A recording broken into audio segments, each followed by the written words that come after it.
फिलहाल बाजार में एक प्रेशर बना हुआ है और आरबीआई के नए गवर्नर की नियुक्ति के बाद बाजार ऑलमोस्ट फ्लैट खुला, लेकिन उसके बाद गिरावट गहराई है। अलग अलग कॉर्पोरेट्स, बैंक्स और ब्रोकर्स के रिएक्शंस अब तक आए हैं, लेकिन इसी पर चर्चा करने के लिए हमारे साथ Mr Soumyakanti Ghosh, chief economic adviser SBI मौजूद हैं। उनसे भी उनकी प्रतिक्रिया ले लेते हैं। सर, बहुत बहुत स्वागत है कार्यक्रम में आपका। ऑलमोस्ट एक पॉजिटिव रिएक्शन ही हर तरफ से मिला है, लेकिन आपकी पहली प्रतिक्रिया क्या होगी इस नियुक्ति को लेकर?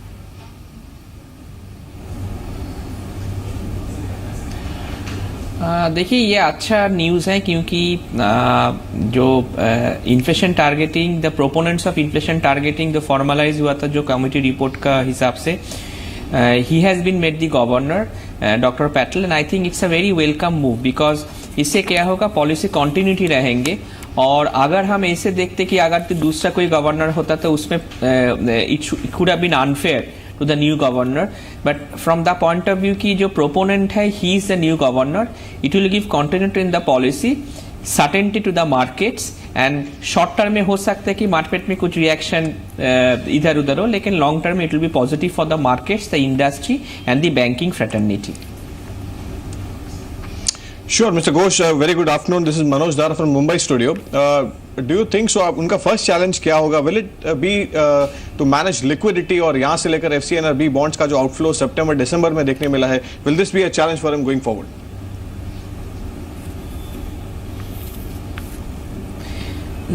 हाँ, ये एक चैलेंज हो सकता है। और सबसे पहले ये बात बोलने का पहले मैं आपको एक ही बात बोलना चाहता हूँ कि आरबीआई का अगर आप मॉनेटरी पॉलिसी फ्रेमवर्क देखें, इसमें एक चीज पहले जो अप्रैल से जो चालू हुआ पॉलिसी जो गवर्नर राजन ने किया, लिक्विडिटी को न्यूट्रल, डेफिसिट से न्यूट्रल में ले आएंगे, इससे क्या हुआ कि मॉनेटरी पॉलिसी का जो स्ट्रेटेजी और स्टांस था वो सिंक्रोनाइज्ड हो गया। पहले स्टांस क्या था? स्टांस आरबीआई का था एकोमोडेटिव, लेकिन स्ट्रेटेजी था कि हम लिक्विडिटी को डेफिसिट रहेंगे। लेकिन अभी लिक्विडिटी भी न्यूट्रल में है, स्टांस भी एकोमोडेटिव है और दोनों सिंक्रोनाइज्ड हो गए। इसके लिए आप इतना अच्छा ट्रांसमिशन देख सकते हैं। तो मुझे लगता है कि ये जो पॉलिसी का सिंक्रोनाइजेशन होगा, लिक्विडिटी एडिक्वेटली सिस्टम में है, ये बरकरार रहेंगे। और दूसरा जो आपको एफसीएनआर की बात है, हाँ जरूर एफसीएनआर के लिए मार्केट में कुछ वोलाटाइल हम देख सकते हैं सितंबर में, क्योंकि around 15 to 20 billion of outflow हो सकते हैं। बट आई थिंक जो फॉरेन एक्सचेंज जो रिजर्व्स है अराउंड 365 बिलियन, वो काफी अच्छा है और थोड़ा बहुत नेगेटिव रिएक्शन होगा, लेकिन लॉन्ग टर्म में उतना ज्यादा असर नहीं पड़ेंगे। मिस्टर घोष, जैसे आपने कहा, Mr. Ghosh, as you rightly point out that it's go ahead, Manoj. The target should be I mean, going forward, what do you think? So the focus should be he should keep a watchful eye on inflation going forward, or as well, which is currently about RBI's upcoming target of 5% or odd. What comment you have to offer on that? No, I think the priorities of the RBI should be to keep the inflation within that level, because अभी उनका वही mandate है। और अभी जो inflation का जो trajectory फिलहाल है, मुझे लगता है कि जो वाट्स था दैट इज ओवर, इसके बाद से इन्फ्लेशन नीचे जाएंगे। बट आरबीआई का ट्रैजेक्टरी होगा कि इन्फ्लेशन को कंट्रोल करे। और दूसरा जो बात मार्केट को भी समझना चाहिए और ये आरबीआई का कम्युनिकेट करना चाहिए क्लियरली मार्केट को, जो करते आ रहा है कि हर पॉलिसी में जो हम सोचते थे कि एक रिपो रेट काट होगा 25-50 बेसिस पॉइंट, उसका उम्मीद छोड़ देना चाहिए। अभी मार्केट को नया सिग्नलिंग डिवाइस है, एडिक्वेट लिक्विडिटी सिस्टम में है कि नहीं। अगर सिस्टम में एडिक्वेट लिक्विडिटी है, that is equivalent to a rate cut and a better transmission.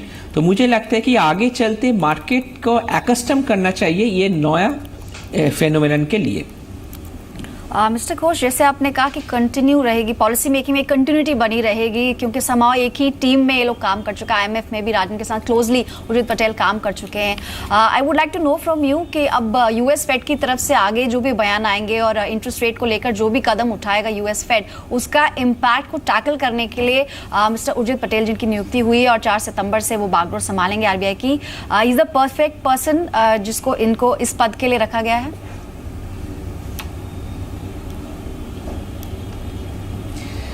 नहीं, फेड का जो पॉलिसी है that's a continuous process. Fed rate hike हो सकता है कि फेड रेट हाइक अभी सितंबर में हो सकता है, नहीं भी हो। लेकिन अभी इंडियन इकोनॉमी का जो मैक्रो फंडामेंटल्स है, अच्छा फिस्कल डेफिसिट है, current account deficit under control, inflation ठीक है, इन्फ्लेशन थोड़ा सा ऊपर है, लेकिन उतना भी ऊपर नहीं कि उसके लिए हमारा खतरा बन जाए। तो ये सारे चीज लेके मुझे लगता है कि अगर Fed worst of the worst case में फेड अगर रेट बढ़ा भी देते हैं, उससे हमारा थोड़ा बहुत कैपिटल आउटफ्लो हो सकता है, लेकिन उतना ज्यादा असर नहीं पड़ेगा क्योंकि हमारा मैक्रो फंडामेंटल्स अभी काफी अच्छे हैं to ward off any possible capital outflow इवेंचुअलिटीज।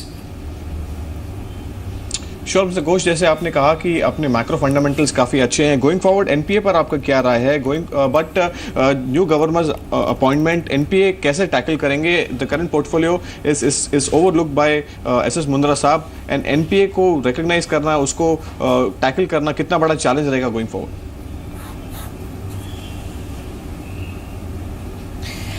देखिए, एनपीए का जो प्रोसेस चालू किया था गवर्नर राजन एक्यूआर, इनका पब्लिक डोमेन में है कि इनका पॉजिटिव्स क्या है, नेगेटिव्स क्या है, उसका चर्चा में हम नहीं जाना चाहते। लेकिन जो अच्छा चीज जो है, अगर आप इस साल का पहले क्वार्टर का रिजल्ट देखें और उसको आप लास्ट क्वार्टर का बैंकिंग का रिजल्ट के साथ कंपेयर करें, आपको पता लगेंगे कि जो रिजल्ट्स पहले बहुत खराब हो रहे थे, प्रॉफिटेबिलिटी बहुत ज्यादा डिक्लेयर हुआ था, अभी उसपे थोड़ा बहुत इंप्रूवमेंट हुआ है।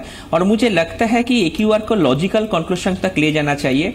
हो सकता है कि 1-2 क्वार्टर्स में और हमको पेन लेना पड़ेंगे, लेकिन ये अगर खत्म हो जाए, जैसे हम देख रहे हैं कि अभी एक्यूआर करने के बाद बैंकिंग स्टॉक्स में काफी अच्छे सुधार आए, क्योंकि अभी इन्वेस्टर्स को पता है कि जो बैड न्यूज था वो बाहर कर निकल आ रहे हैं और इससे खराब नहीं हो सकते। तो अगर हम न्यूज को इस तरफ से देखें कि worst is over, that will be good for the banking system.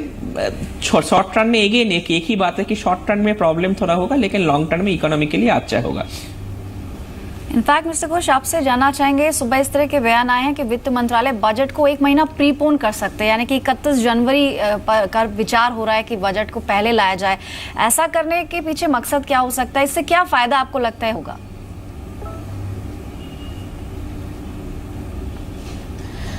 लेकिन इससे एक चीज हो सकते हैं कि हम जो पढ़ रहे हैं कि ये जो परंपरा था कि पहले आपको अगर पता है कि बजट फरवरी का एंड में प्रेजेंट होता था शाम 5 बजे मार्केट बंद होने के पहले, उसके बाद ये चालू हुआ कि 11 बजे budget will be presented by Jaswant Sinha.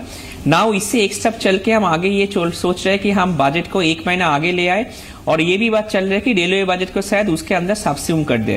I think इसमें क्या होगा, अगर 1-2 महीने पहले बजट आते हैं तो उसके the ministries code actually plan more effectively for spending the money in the next fiscal, और इसके लिए आपका जो एक्सरसाइज है वो थोड़ा बहुत आगे होगा, और मार्केट के लिए थोड़ा बहुत डायरेक्शन मिलेगा कि इस साल का बजट ऐसे है, और वो पहले से वो प्लान करने में उसको आसान होगा।